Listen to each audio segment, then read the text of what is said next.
여러분 안녕하십니까? KBS 9시 뉴스입니다. 오늘도 첫 소식은 메르스 관련 뉴스입니다. 메르스 확진자와 같은 비행기를 타고 들어온 400여 명의 일상 접촉자들을 정부가 매일 능동적으로 관리하고 있다고 밝혔습니다. 그러나 환자와 동승했던 일상 접촉자 가운데 외국인 탑승객 57명의 행방이 아직 확인되지 않고 있습니다. 먼저 강푸른 기자입니다. 두바이발 항공편으로 입국한 사람들입니다. 마스크를 쓴 모습이 종종 눈에 띕니다. 그래도 좀 저부터 챙기는 게 더 좋지 않을까 해서 그래도 예방조치 차원에서 좀 해야 될 필요가 있을 것 같아서 마스크는 좀 착용했습니다. 예. 지난 7일 메르스 확진자와 함께 입국한 탑승자는 모두 409명. 이들은 모두 밀접 접촉자나 일상 접촉자로 보건당국의 관리 대상입니다. 하지만 이들 가운데 외국인 115명 중 57명은 오늘 오후 현재까지 소재가 파악되지 않고 있습니다. 이 때문에 외국인 57명은 자신이 매일 체열을 점검받아야 하는 능동 감시 대상자인 줄 모르고 거리를 활보하는 셈입니다. 사실상 보건당국의 능동 관리 체계에서 벗어나 있는 겁니다. 어디에 거주하시는지도 모르니까 저희가 그 지역을 좀 피해갔으면 하는데 아무래도 정확히 밝혀진 게 없어서 좀 불안 요소를 갖고 있는 건 있어요. 보건당국은 이들의 행방을 추적하고 있지만 입국 때 작성한 서류에 있는 주소가 부정확하거나 연락처가 맞지 않는 경우가 많다고 밝혔습니다. 또 여행객 특성상 이동이 많아 추적도 쉽지 않습니다. 주한 외국 대사관을 통해서 그 115명의 명단을 통보드리고 현재 주소지 파악을 같이 협조를 받고 있습니다. 한편 의심 환자 6명 중 영국 여성은 최종 음성 판정을 받아 오늘 퇴원했고 나머지 5명도 1차 검사에서 음성으로 확인됐습니다. KBS 뉴스 강푸른입니다. 이 밖에도 아직 드러나지 않은 위험이 또 있습니다. 메르스 환자가 타고 왔던 비행기는 같은 날 밤 간단한 청소 작업을 마친 뒤에 인천공항에서 다시 탑승객 500여 명을 태우고 출국했던 것으로 드러났습니다. 이 비행기를 타고 나간 승객들도 메르스 바이러스에 노출됐을 가능성이 있다는 얘기입니다. 이어서 이승철 기자입니다. 메르스 환자를 태운 에미레이트 항공 322편은 7일 오후 5시쯤 인천에 도착했습니다. 같은 날 밤 자정쯤 해당 비행기는 다시 인천을 떠나 두바이로 향했습니다. 7시간 동안 좌석 정리 등 일상적인 청소와 정비를 마친 뒤 다시 손님을 태운 겁니다. 23시 44분에 출발했다고 합니다. 항공편이 이제 두바이로 돌아갔던 시간이 그 시간대입니다. 비행기는 만석이었습니다. 승객 510명이 탑승했습니다. 메르스 환자가 앉았던 좌석에 다른 승객이 앉았다는 추정이 가능합니다. 메르스 환자는 비행기가 이륙한 지 16시간이 지난 8일 오후 4시쯤 확진 판정을 받았습니다. 질병관리본부는 비행기 이륙을 확인한 직후 전화와 공문으로 항공사에 두바이 도착 뒤 소독 조치 등을 요구했습니다. 이 항공기가 다음 국내에 들어올 때는 우리 국내에 들어오기 전까지는 소독 확인서를 인천공항 검역소장에 제출해야 합니다. 돌아간 비행기 탑승자 중 메르스 환자가 또 발생했는지에 대해서는 알려지지 않았습니다. 메르스 검사와 결과 발표까지 질병관리본부가 기민하게 대응했다는 평가를 받지만 또 다른 승객들은 자신들도 모르는 사이 바이러스에 노출됐을 수 있습니다.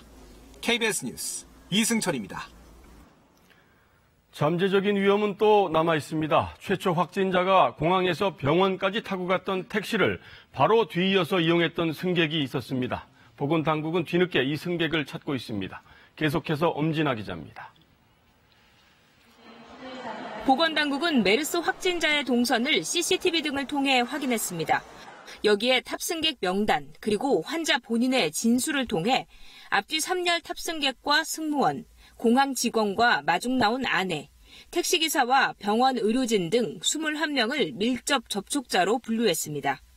비행기 동승객 등 417명은 일상 접촉자입니다. 일상 접촉자에 대해서도 철저한 확인을 위하여 전담 공무원을 배치하는 등 적극적인 발병 여부 확인 조치를 취하도록 강화해 나가겠습니다. 하지만 이 과정에서 당국이 확인하지 못한 접촉자가 있다면 방역에 차질이 생깁니다. 대표적인 사례가 병원에 도착한 환자가 택시에서 내리고 이 택시에 뒤이어서 탄 최소 23명의 일반 승객입니다. 택시기사는 태운 손님이 없다고 진술했지만 예약 시스템 확인 결과 손님이 있었던 걸로 확인됐고 메르스 확진 사흘 만인 오늘에서야 당국은 연락을 시도했습니다. 메르스는 침 등 분비물을 만져서 감염될 수 있는 만큼 기내 위험 관리도 강화할 필요가 있습니다. 같은 화장실을 이용하거나 환자가 내린 뒤 좌석을 청소한 직원도 보다 세심하게 관찰할 필요가 있지만 밀접 접촉자로는 분류되지 않았습니다. 입국자가 질문지를 부실하게 작성하거나 성실하게 응하지 않을 경우 사실상 걸러낼 수 있는 방법도 없어서 검역 항목과 대응 체계를 보강해야 한다는 지적이 나오고 있습니다. KBS 뉴스 엄진아입니다. 이렇게 메르스가 3년 만에 다시 재발하면서 국가의 위기 대응 능력이 또다시 시험대에 올랐습니다. 이 자리에 질병관리본부 정은경 본부장 모시고 정부의 메르스 확산 방지 대책 등에 대해서 알아보겠습니다.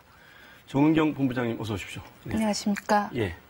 그 앞서 보도에서도 보셨지만 그 최초 확진자와 같이 타고 들어왔던 승객들 가운데서 외국인 57명이 지금 행방이 묘연하다는 거 아니겠습니까? 좀 대책이 필요할 것 같은데. 네, 현재 그 일상 접촉자 417명 중에서 115명이 외국인인데요. 예. 그중에 57명이 소재가 확인이 안 됐었습니다. 그런데 그 이후에 7명 정도가 더 추가로 확인이 돼서 현재는 50명 정도를 확인을 하고 있고요. 예. 정부는 행안부, 그리고 외교부, 그리고 출입국 사무소, 그리고 경찰청 등 관계부처가 협력을 해서 이분들에 대한 소재지 확인하는 데 최선을 다하고 있습니다. 네, 그렇군요. 그렇다면 좀 같이 비행기를 타고 들어온 승객들, 그리고 환자가 공항에서 병원까지 이동하는 시간에 접촉했던 시민들, 이분들에 대한 관리는 지금 어떻게 되고 있습니까? 현재 질병관리본부는 역학조사를 어느 정도 완료를 해서 환자가 입국 후에 격리되시기 전까지의 이동 동선과 접촉자를 대부분 확인을 했습니다. 네. 그래서 밀접 접촉자에 대해서는 보건소의 담당자를 1대1로 지정을 해서 자택에서 격리를 하면서 발병에 대한 것을 모니터링하고 있고요. 네. 일상 접촉자로 분류되신 분들에 대해서는 전화로 일일 모니터링을 강화하고 있습니다. 네. 그러면 지금 이 밀접 접촉자 그리고 일상 접촉자 이외에 추가로 감염자가 생길 가능성은 없다고 봐도 되는 겁니까? 현재는 환자분이 입국하셔서 지역사회에 많이 노출이 되시지 않았기 때문에 네. 저희가 파악하고 있는 접촉자 범위 내에서 관리가 가능할 걸로 판단을 하고 있고 네. 택시 승차하신 분이라거나 추가적인 그런 조사자는 계속 확인을 하고 있는 상황입니다. 그렇군요. 아무래도 이 공항 검역 과정의 문제점에 대해서 지적을 하지 않을 수가 없는데요. 이 환자가 몸 상태가 안 좋아서 이제 휠체어를 타고 있었고 네. 본인이 설사 증상이 있다고 얘기를 했는데도 불구하고 메르스 의심 환자로 분류가 돼서 격리가 되지 않고 검역대를 그냥 통과했단 말이죠. 네. 이건 왜 이럴 수가 있었던 거죠? 현재 모든 중동 입국자에 대해서는 저희가 검역을 실시하는데요. 네. 이 환자분인 경우에는 일단 그 고막 체온계로 체온을 측정했을 때 체온이 정상이셨고요. 또 본인이 건강상태 질문서에는 근육통과 설사가 있고 또 검역관이 물어봤을 때 네. 현재 설사 증상이 없다라고 답변을 하셔서 네. 메르스 의심 환자로 분류가 되지는 않았습니다. 네. 하지만 검역이 그 검역대를 통과하는 것만이 검역이 아니고 네. 입국 후에도 저희가 그 14일 동안에 증상이 생기면 의료기관을 방문하시지 말고 1339 콜센터로 전화하도록 하는 예방수칙 안내문을 저희가 드리고 있고 네. 또 한 5번 정도의 문자를 14일간 드리고 있습니다. 네. 그래서 그런 그 검역대 통과만이 아니라 전후에 대한 것들을 다 조치를 하고 있다라는 말씀을 드립니다. 공항에서 환자한테 이제 여러 가지 문진을 했다는 건데 이런 네네. 그 환자의 자발적인 신고에 의존하는 이런 검역 시스템은 좀 문제가 있는 거 아닌가 싶은데 어떻습니까? 현재 저희가 메르스 그 유행 이후에 검역법을 개정을 해서 처벌 조항을 강화를 한 바가 있습니다. 네. 하지만 제가 생각할 때는 가장 중요한 것들은 국민들의 자발적인 참여라고 생각을 합니다. 네. 중동 지역을 다녀오셔서 혹시라도 증상이 있으면 검역관에게 신고를 하셔서 안전하게 진단과 검사를 받으시는 게 가장 중요하겠고요. 네. 그거는 본인의 건강을 위해서뿐만이 아니라 본인의 가족과 또 주변 사람들을 보호하는 데도 굉장히 중요해서 네. 자발적인 참여가 가장 중요하다고 생각합니다. 자발적인 참여가 중요하다. 네. 이 환자가 공항에 내려서 이제 택시를 타고 바로 병원으로 갔기 때문에 그나마 이제 사태가 확산되지를 않았던 건데요. 만약에 과거 3년 전처럼 환자가 그냥 일상생활을 복귀를 했다고 하면 이 대량 감염 사태가 발생할 수도 있었다 이렇게 볼 수도 있는 건가요? 그럴 가능성은 있는데요. 예. 2015년 유행 때 가장 문제가 됐던 게 의료기관 내에서 감염이었거든요. 예. 근데 이제 의료기관에서 환자를 선별하고 또 발열 환자는 그 별도로 진료를 하고 예. 중동 여행력을 확인하고 하는 그런 조치들이 강화가 됐기 때문에 2015년보다는 방역 체계가 많이 강화됐다고 판단하고 예. 있습니다. 이 메르스 위험 국가가 중동에 13개 국가가 지정돼 있다고 하던데요. 네네. 쿠웨이트는 위험 국가가 아니라고 하던데 이 환자가 쿠웨이트를 갔다 왔는데 왜 메르스에 감염이 됐는지 혹시 변종 바이러스 가능성은 없는 겁니까? 어떻습니까? 쿠웨이트는 현재까지 총 5명의 환자가 보고가 됐고요. 예. 2016년 8월 이후에는 환자가 없어서 2년간 환자 보고가 없었습니다. 하지만은 이제 다른 요인에 의해서 이제 그 저희가 조사한 결과로는 쿠웨이트에서 감염됐을 가능성을 보고 있습니다. 그리고 그 바이러스 변이에 대해서는 현재 환자 검체로부터 바이러스를 분리하는 그런 실험이 진행되고 있어서 네. 바이러스가 분리가 되면 유전자 지문 검사를 시행을 할 예정이고요. 네. 검사 결과가 나오면은 바로 신속하게 설명을 드리도록 하겠습니다. 네, 시간 관계상 마지막 질문을 드려야 될 것 같은데 메르스가 굉장히 치사율이 높고 현재 치료약이 없는 상태 아니겠습니까? 네. 그 시청자분들께서 일상생활에 어떤 점을 주의하셔야 되는지 좀 설명을 해주시죠. 메르스를 예방하기 위해서 가장 중요한 거는 중동 국가를 방문하실 때는 현지에서 낙타와의 접촉을 최대한 피하고 네. 불필요한 의료기관 방문을 줄이고 네. 또 손 씻기를 하시는 게 가장 중요한 예방 수칙입니다. 예. 입국 후에는 14일 동안을 관찰하셔야 되고 발열이나 호흡기 증상이 나타나면 의료기관을 바로 가시지 말고 반드시 1339나 보건소에 신고하셔서 네. 자택에서 검사나 이런 조치를 받으시는 게 의료기관의 감염을 차단하는 게 가장 중요한 그런 수칙이라고 할 수가 있습니다. 네, 말씀 잘 들었습니다. 정은경 질병관리본부장이었습니다. 네, 다음은 남북 정상회담 관련 소식입니다. 청와대가 다음 주 평양에서 열리는 남북 정상회담에 국회의장단과 여야 5당 대표 등 9명을 공식 초청했습니다. 또 경제, 사회, 종교계의 다양한 인사들을 포함해서 약 200명 정도 규모로 방북단을 꾸리기로 했습니다. 먼저 김지선 기자입니다. 청와대가 평양 정상회담에 함께 가자고 초청한 정치인은 모두 9명입니다. 문희상 의장을 비롯한 국회의장단과 강석호 외교통일위원장 그리고 여야 5당 대표가 포함됐습니다. 임종석 정상회담 준비위원장은 자유한국당, 바른미래당 등도 보는 각도나 강조점은 다를 수 있지만 남북 화해 협력에 대한 의지를 갖고 있는 것으로 안다며 동행을 요청했습니다. 비핵화 문제도 매우 중대한 시점에 있는 이 순간에 국회의장단 그리고 5당 대표님께서 대승적으로 이번 정상회담에 동행해 주시기를. 정상회담 수행원이 아니라 국회 정당 특별대표단으로 구성해 평양에서 별도 일정을 마련하겠다는 게 청와대 구상입니다. 청와대 고위 관계자는 북측과 협의가 된 것이냐는 질문에 방북단 구성은 우리 권한이라며 관련 일정 협의가 원만히 이루어질 것으로 예상했습니다. 이번 방북단 규모는 200명으로 남북이 합의했습니다. 앞서 두 차례 평양 정상회담 때보다 100명 정도 줄었지만 정치 외에도 경제, 사회, 종교계 등 다양한 분야 인사들로 대표단을 구성한다는 방침입니다. 청와대는 특히 경제인들이 꼭 함께했으면 좋겠다고 밝혀 판문점 선언에 담긴 남북 경협에 대한 기대감도 드러냈습니다. 재계에선 대한상의 박용만 회장과 현대그룹의 현정은 회장 등이 포함될 가능성이 크다는 전망이 나오고 있지만 특정 기업인 또는 경제단체장에 대한 초청 여부는 아직 확정되지 않았다는 게 청와대 설명입니다. KBS 뉴스 김지선입니다.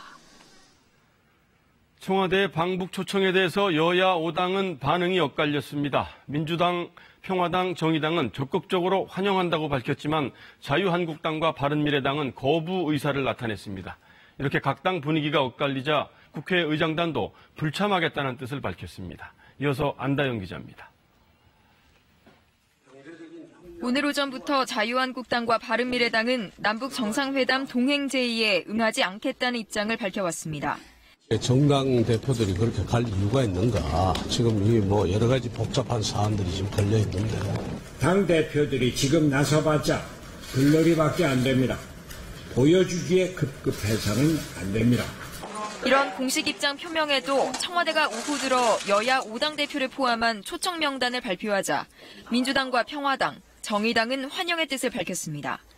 하지만 한국당은 사전 조율 없는 동행을 사양하겠다며 거부 의사를 분명히 밝혔고, 바른미래당은 야당이 협조하지 않는다는 굴레를 씌우려는 것에 불과하다며 불쾌감마저 드러냈습니다. 국회의장단은 긴급 협의 끝에 이번 정상회담에 불참하겠다는 의사를 청와대에 전달했습니다. 정기국회와 국제회의 등에 전념하기 위해서라는 게 공식 이유지만 남북 정상회담 동행 여부를 놓고 꼬여버린 국회 상황을 의식한 것으로 보입니다. 여야 교섭단체 원내대표들은 오늘 회동을 통해 판문점 선언 비준 동의안 처리 문제는 남북 정상회담 이후로 미루기로 했습니다. 3차 남북 정상회담도 앞두고 있고 또 여러 가지 어려운 상황에서 정쟁화하지는 말자. 여야는 일단 남북 정상회담 결과를 보고 비준 동의안 처리를 심도 있게 논의해보겠다고 밝혔습니다. KBS 뉴스 안다영입니다. 북한이 최근 구구절, 즉 정권 수립 70주년을 기념하는 행사를 대대적으로 열었죠. 이 기념 행사에 선보인 집단 체조국 영상이 오늘 공개됐습니다. 반미나 투쟁과 같은 호전적 구호 대신 평화와 번영, 통일을 강조하는 유화적인 메시지들이 강조됐습니다. 허효진 기자입니다.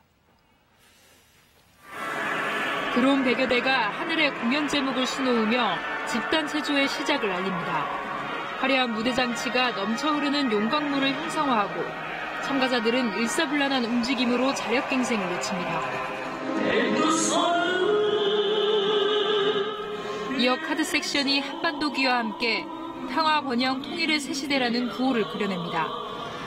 4.27 판문점 회담 당시 두 정상이 끌어안는 모습이 스크린에 상영되고 평화의 상징 비둘기 모양의 드론이 경기장을 날아다닙니다.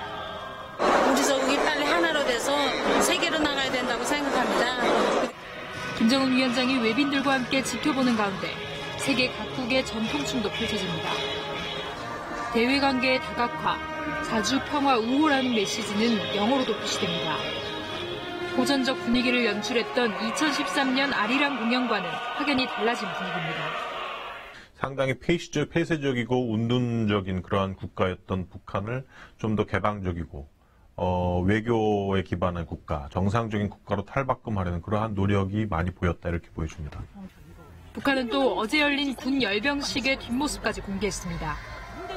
자유로운 분위기 속에서 군 수송 차량을 타고 이동하는 병사들에게 평양 시민들은 거리낌 없이 꽃과 풍선을 건넵니다. 어머니, 누군가를 열심히 찾는 것 같은데 혹시 내 아들 좀 군사복무 하고 있습니다. 혹시 어머니 내 아들이 여기 나오지 않았나 해서 계속 찾아봅니다. 근데 아직 찾지 못했습니다. 김정은 위원장을 대신해 열병식 연설을 한 김영남 상임위원장도 경제 건설을 강조하는 등 북한은 정권 수립 70주년의 기념 행사마다 파격을 연출했습니다. KBS 뉴스 허유진입니다. 북한이 정권 수립일 기념 행사로 선보인 열병식에 ICBM 같은 핵무력을 선보이지 않았다는 점에 대해 트럼프 대통령은 긍정적인 평가를 내놨습니다. 다음 주 남북 정상회담, 이어지는 UN 총회 등이 한반도 평화의 중요한 길목이 될 것으로 예상됩니다. 워싱턴 전종철 특파원입니다. 트럼프 대통령은 트위터에서 북한 열병식에 핵무기가 등장하지 않은 건 매우 긍정적이라고 평가하고 김정은 위원장에 고맙다고 밝혔습니다. 이는 북한이 비핵화 약속을 보여주기 위한 것이라는 전문가 분석도 트위터에 인용했습니다. 외신들도 이번 열병식을 일단 긍정적으로 평가했습니다. 무엇보다 대화 의지, 즉 협상에 진지하게 임하겠다는 신호를 보냈다는 것입니다. He's not waving his ICBMs in everyone's face, and that implicitly he's still committed to this path of peace and denuclearization. 또 트럼프 대통령이 열병식의 주제는 평화와 경제 발전이라고 규정한 것처럼 미 언론도 북한이 핵전력이 아닌 경제적 목표를 강조한 점에 주목했습니다. 사회주의의 전면적 부흥을 위한 경제 건설 대진군을 힘있게 다붙여 나가야 하겠습니다. 여기에 트럼프 대통령도 김 위원장과의 좋은 대화를 강조하면서 돌파구가 마련될 수 있다는 기대가 나옵니다. 다만 미 언론과 정치권에선 신중론도 나옵니다. 열병식에 없었다 뿐이지 북한은 여전히 위협적 무기들을 갖고 있다. 또 실질적 비핵화 조치를 하지 않고 있다는 겁니다. We're not going to know how sincere they are until we actually get to the harder steps of real denuclearization, monitoring and verification. 미국과 북한 정상이 직간접적으로 대화를 강조하는 상황. 다음 주 남북 정상회담과 그 다음 주 UN 총회가 북미 협상의 향방을 결정할 중대 고비가 될 것으로 보입니다. 워싱턴에서 KBS 뉴스 전종철입니다. 충남 당진의 한 농협에서 흉기로 직원들을 위협해 돈을 훔쳐 달아난 강도가 3시간여 만에 붙잡혔습니다. 식당을 운영하는 50대 여성이었는데 빚에 허덕이다 술을 마시고 우발적으로 범행을 저질렀다고 합니다. 백상현 기자입니다. 그물모자로 얼굴을 가린 사람이 농협 지점에 들어섭니다. 가방에서 무언가를 꺼내더니 옆에 있던 손님을 쿡 찌릅니다. 공사장에서 사용하는 전동 모총, 타정기입니다. 놀란 손님들이 몸을 피한 사이 직원을 위협해 현금 2,750만 원을 가방에 담아 사라집니다. 이 과정에서 타정기를 6발 발사했지만 다행히 다친 사람은 없었습니다. 한 3분 정도 만에 나갔어요, 그분이. 그러면서 이제 저하고 저 남자 직원하고 뒷문으로 이렇게 추적을 했어요. 피해자는 이곳에서 미리 주차해둔 자신의 차량에 탄 뒤 대치하던 은행 직원들을 위협하고 도주했습니다. 신고를 받고 출동한 경찰이 포위망을 좁혀오자 결국 범행 3시간 반 만에 인근 야산에서 자수했습니다.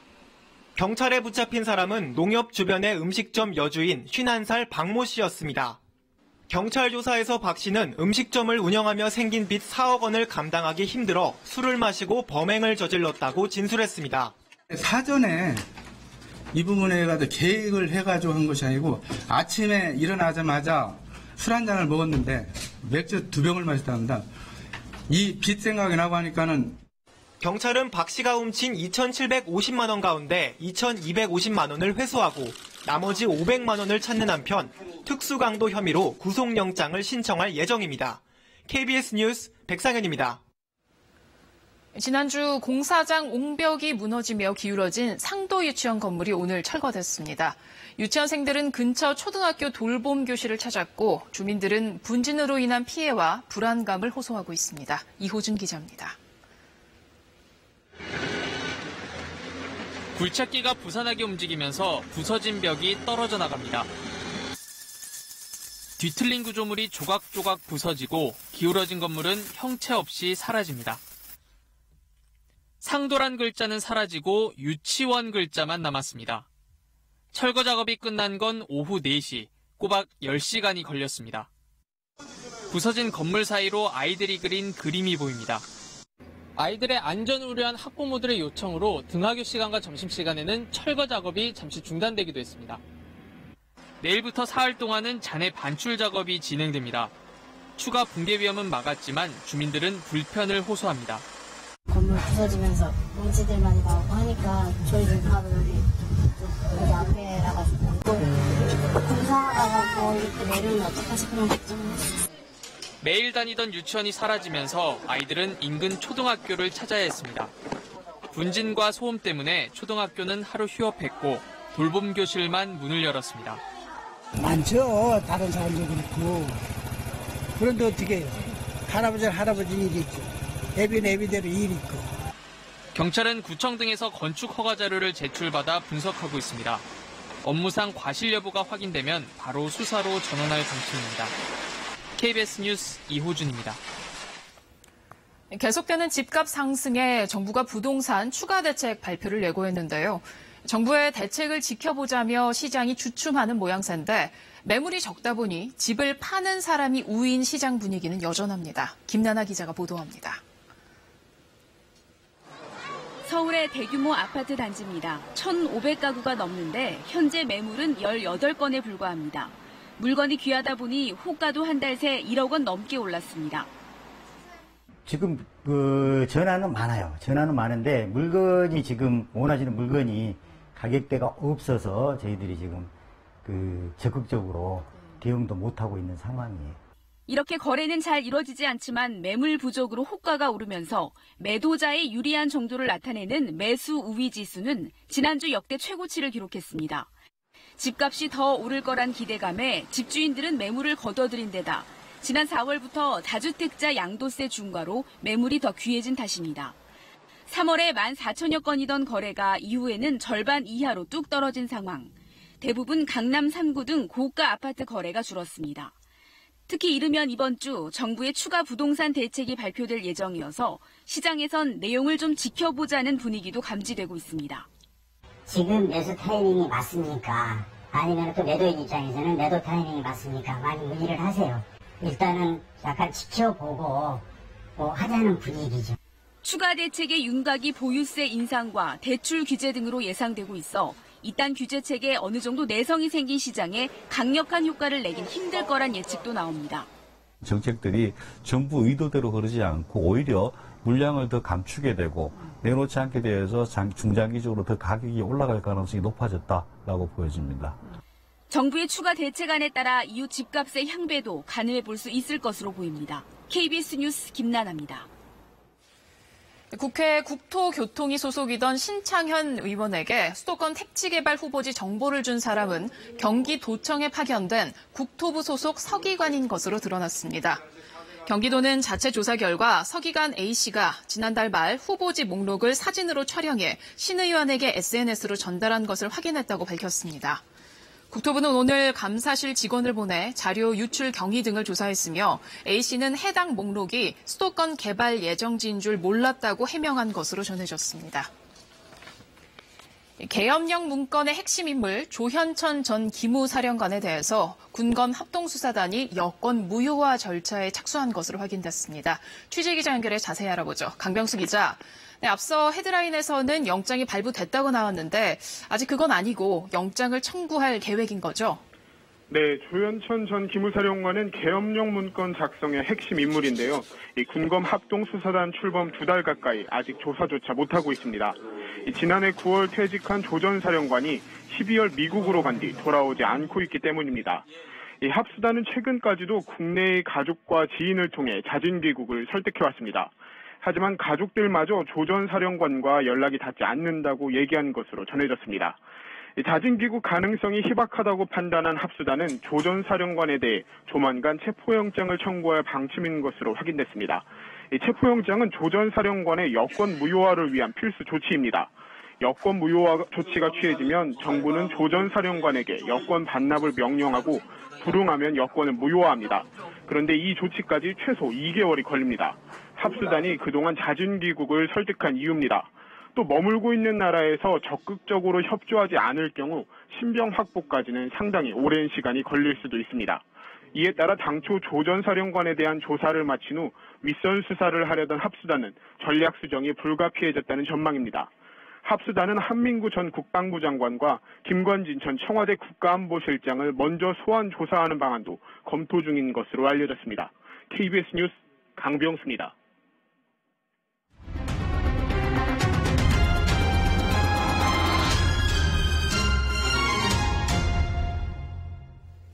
국민 7명 가운데 1명이 노인인 고령사회에 진입한 대한민국에서 노인의 삶은 어떨까요? OECD 국가 중 노인 빈곤율이 가장 높은 우리나라는 노인 2명 중 1명이 한 달 생활비가 100만 원이 채 안 됩니다. 일을 해 돈을 벌고 싶지만 현실은 500원을 받기 위해 새벽부터 길을 나서야 할 만큼 절박합니다. 오늘은 노인 빈곤과 일자리 문제를 짚어봅니다. 최은진, 조혜진 기자가 차례로 보도합니다. 아침 7시, 노인들이 동네 공원에 긴 줄을 만들었습니다. 일주일에 한 번 공원 근처 교회와 성당에서 나눠주는 500원짜리 동전을 받기 위해서입니다. 집에서야 4시 반에 나왔지. 구로동에서 차차 타고 들어온 거예요. 여기 들어올 때 6시 반이었어요. 온 순서대로 동전을 나눠주기 때문에 자리 맡기는 필수. 오전 9시 드디어 번호표가 주어집니다. 간혹 신경전도 벌어집니다. 여기 뭐냐, 여기. 아줌마 그렇게 거짓말을.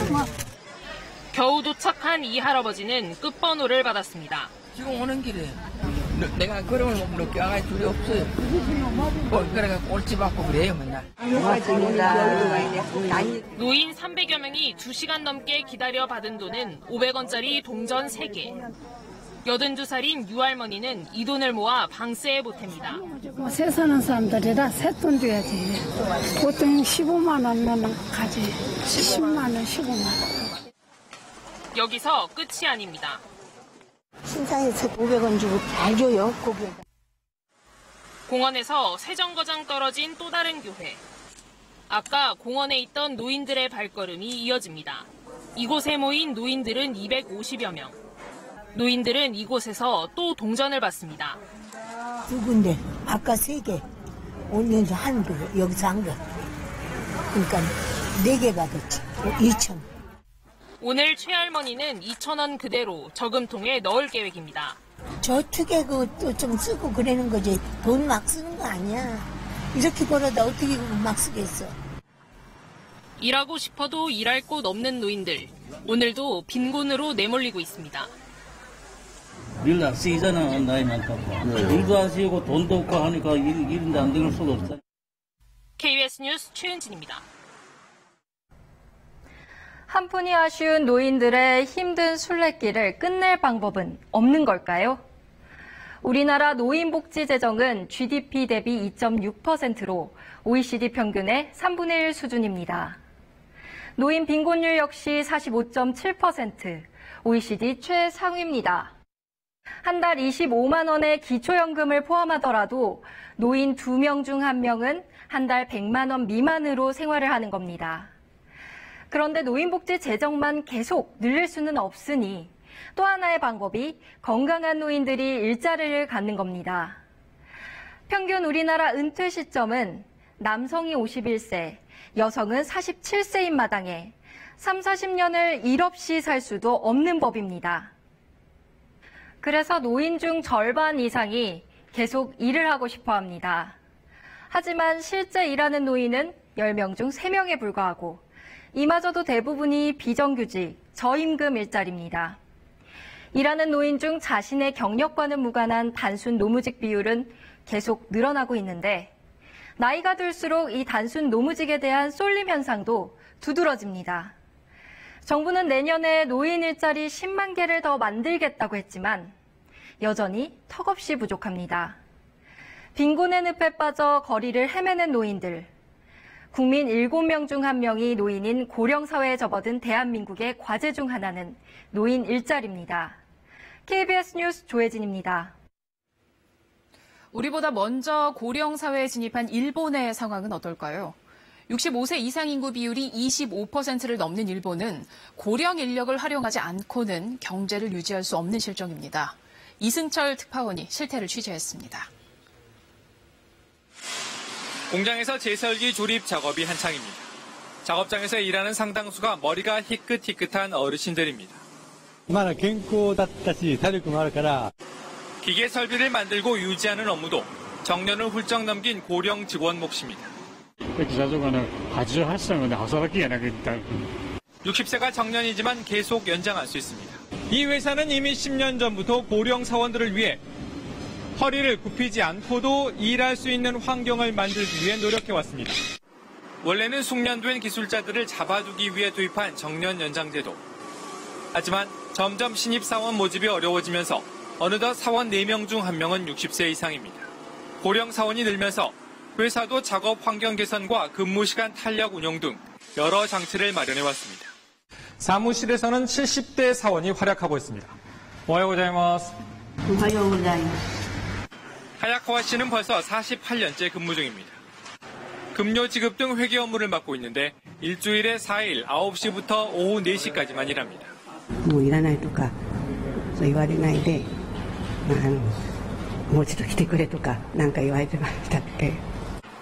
총무부에는 82세 최고참 직원도 있습니다. 일본의 생산 가능 인구는 1985년 이후 계속 줄어 1,200만 명 넘게 감소했습니다. 극심한 인력 부족에 기업의 약 80%가 은퇴자를 재고용하고 있는 실정입니다. 자위대까지 정년 연장을 검토하는 등 일본에서 고령 인력 활용은 선택이 아닌 필수가 되고 있습니다. 도쿄에서 KBS 뉴스 이승철입니다. 요즘 구두 한 켤레 값이 수십만 원씩 하면서도 구두를 만드는 재화공 공임은 불과 수천 원밖에 안 된다는 사실이 알려지면서 얼마 전까지 상당히 논란이 됐었는데요. 이후 중소재화업체들은 공임을 올려주는 걸로 합의를 했지만 유독 한 대기업이 공임 인상을 끝내 반대하고 있습니다. 다시 거리로 나선 재화공들 목소리를 김소영 기자가 담아왔습니다. 재화공들이 천막 농성에 돌입했습니다. 공인비 인상 등을 요구하며 코오롱 본사 앞에서 무기한 농성을 시작했습니다. 순번을 정해 텐트 노숙도 이어가고 있습니다. 우리가 장인입니까? 노예입니까? 저는 노예인 것 같습니다. 맞습니까? 코오롱의 구두 브랜드 슈콘마 보니는 한 켤레에 최소 30만 원을 넘습니다. 고급 디자인을 지향해 재화 작업에 품이 훨씬 많이 듭니다. 집사람이 12시간, 제가 13시간. 순순히 일하는 시간만, 점심시간 빼고, 저녁시간 빼고, 둘이서 합쳐서 25시간을 일을 해도 22컬레가 이틀 갈 때가 있는 디자인들이 있어요. 하지만 재화공의 공임은 켤레당 7,000원에 불과합니다. 이 공임비를 8,500원으로 올려달라는 게 재화공들의 요구입니다.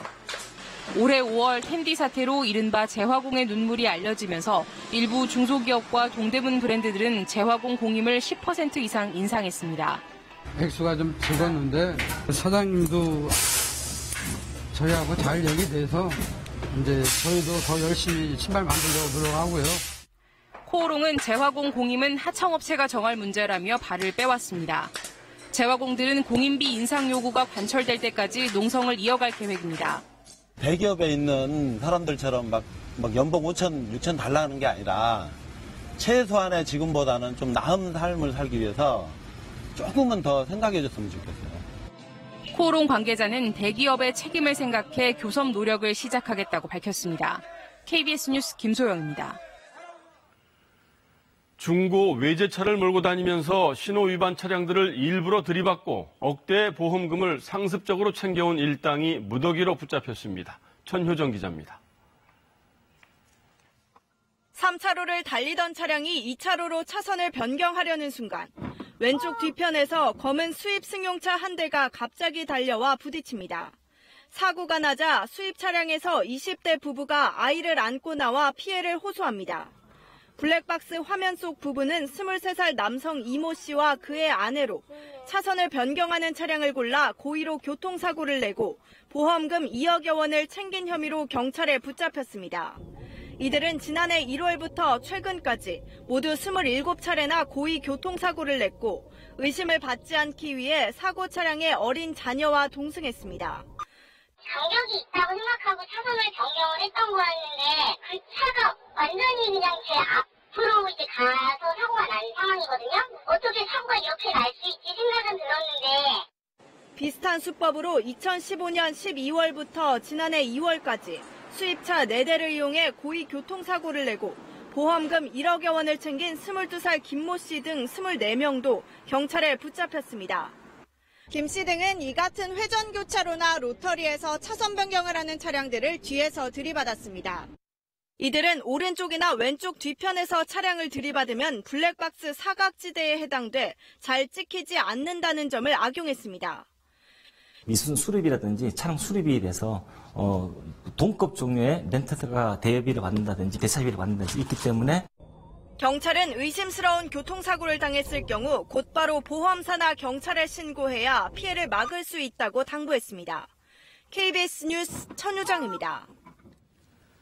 오리온 담철곤 회장이 회사 돈으로 호화 별장을 지은 혐의로 경찰에 소환됐습니다. 200억 원을 들여 지은 이 건물에 대해 담 회장은 회사 연수원이라며 혐의를 전면 부인했는데요. 오리온 전직 고위 임원은 오너 일가가 별장 건축을 지시했다고 밝혔습니다. 김용준 기자입니다. 남한강변 숲 사이로 건물 한 채가 들어서 있습니다. 곳곳엔 감시 카메라에 안쪽엔 테니스장도 보입니다. 간판도 없어 겉보기엔 건물 용도를 알 수 없습니다. 취재진에게 다가온 관리인들, 오리온의 연수원이라고 주장합니다. 연수원이에요. 1동, 2동 이렇게 나눠져 있어요.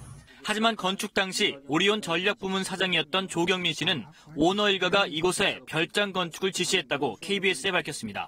담철곤 회장의 부인의 명을 받고 제가 토지 매입을 알아봤습니다. 바로 가서 보고를 드렸고 그 다음에 그 구입서부터는 담철곤 회장의 지시하에 다 이루어진 걸로 알고 있습니다. KBS가 입수한 건물 설계도입니다.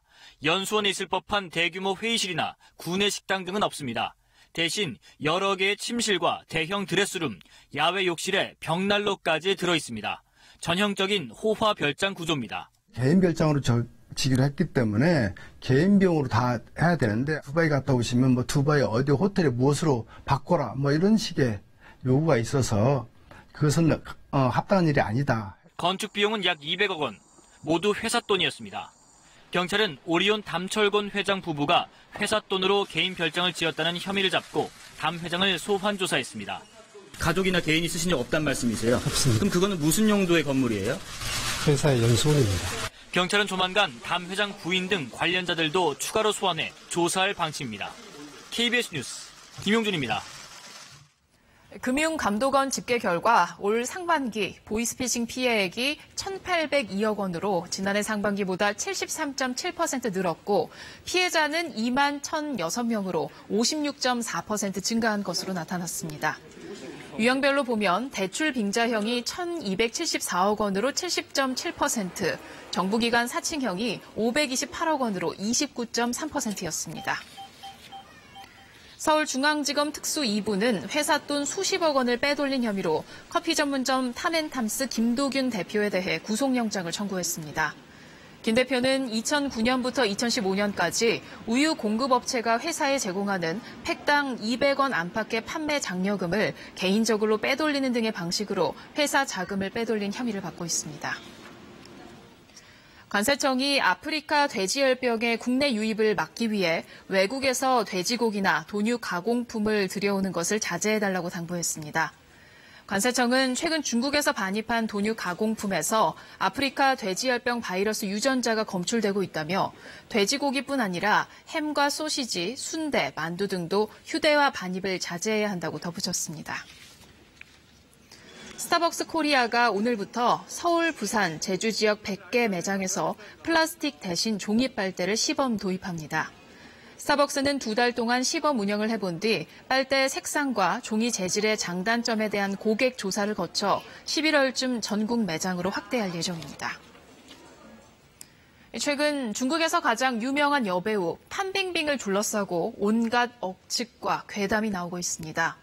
탈세 의혹이 제기된 이후 3개월째 행방이 묘연하기 때문인데요. 강민수 특파원이 판빙빙의 소속사를 찾았습니다. 여배우 판빙빙 소속사의 베이징 사무소를 찾았습니다. 대체로 정상 운영 중이지만 판빙빙 홍보팀은 장기 휴가를 떠났습니다. 매니저팀의 한 직원은 거짓 기사가 넘쳐난다며 조만간 공식 발표가 있을 것임을 시사했습니다.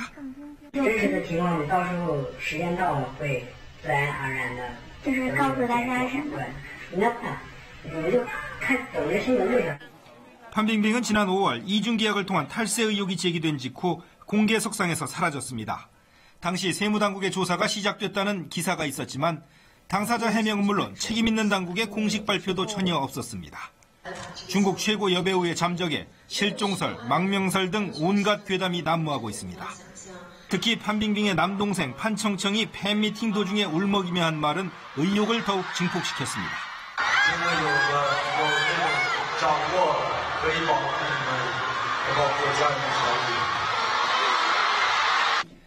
심지어 판빙빙이 수갑에 족쇄까지 찬 조작된 사진이 유포되기도 했지만 확실한 것은 판빙빙이 당국의 제재를 받고 있다는 사실뿐입니다. 실제로 판빙빙이 출연한 드라마는 무기한 연기됐고 영화 개봉도 10월 말까지 미뤄진 상태입니다. 판빙빙이 만약 탈세를 했다면 조사를 받고 처벌받으면 그만인데 잠적까지 했다는 점에서 뭔가 더 큰 비리에 연루된 것 아니냐는 분석까지 나오고 있습니다. 베이징에서 KBS 뉴스 강민수입니다.